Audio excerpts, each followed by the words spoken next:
Drag is the resistance force caused by the motion of a body through a fluid and acts opposite to the direction of motion.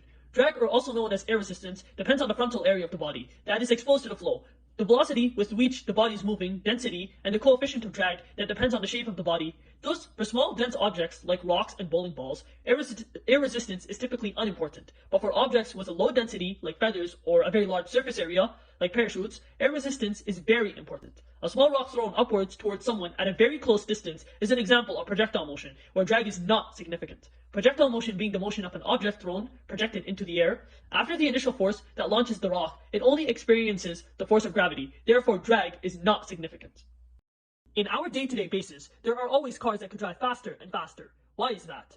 As a car moves along, it pushes the air that surrounds it away. As a result, the car is subjected to a significant amount of drag due to its intense velocity affecting the amount of pull the air has on it. In fact, drag is one of the forces detrimental to vehicle performances, as it can limit the top speed of the vehicle and increase fuel consumption.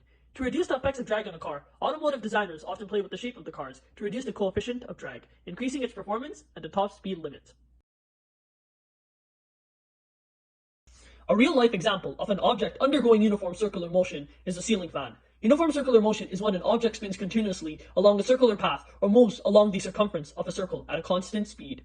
A ceiling fan is a great example because, as you can see, the fan is moving at a constant speed and is also changing directions due to a net force called centripetal force.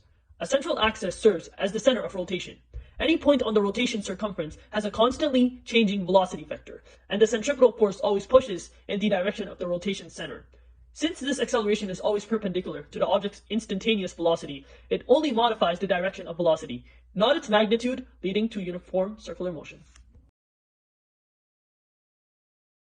A real-life example of an object undergoing uniform angular acceleration can be demonstrated by a bicycle tire being spun. The rate at which an object moving in a circle changes angular velocity over time is referred to as uniform angular acceleration. This is shown as the wheels of the bicycle turn in a circular motion, going in a specific direction, and the rate at which the wheels are turning, the velocity is changing with time. As the object's angular velocity varies, it experiences an angular acceleration.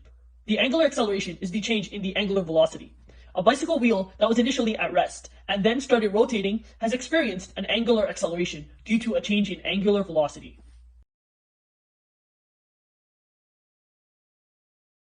Whenever you are driving and the car starts to accelerate in a straight line, the velocity and acceleration vectors are pointing in the same direction, implying that the acceleration is parallel to the velocity.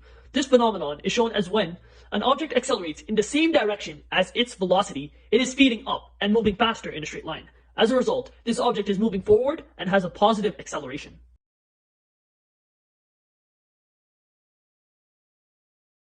In the next situation, when you are driving in a straight line and suddenly must brake, the velocity and acceleration vectors are pointing in opposite directions, implying that the acceleration is anti-parallel to the velocity. This phenomenon occurs as an object that is slowing down in a straight line will have an acceleration that is directed in the direction that is opposite to the motion of the object, its velocity. As a result of the car decelerating, the acceleration would be negative. When someone throws a basketball in the basket and it's at the highest point, it's an example of a moment where the velocity and acceleration vectors are perpendicular. Since the ball is following a trajectory and is therefore in a projectile motion, when an object reaches its highest point, it is said that the vertical component of the velocity is 0, while the horizontal is constant. Therefore, when a person throws the ball into a basket, at the highest point, there's only the horizontal component of velocity and vertical acceleration due to gravity, making the velocity and acceleration perpendicular to each other.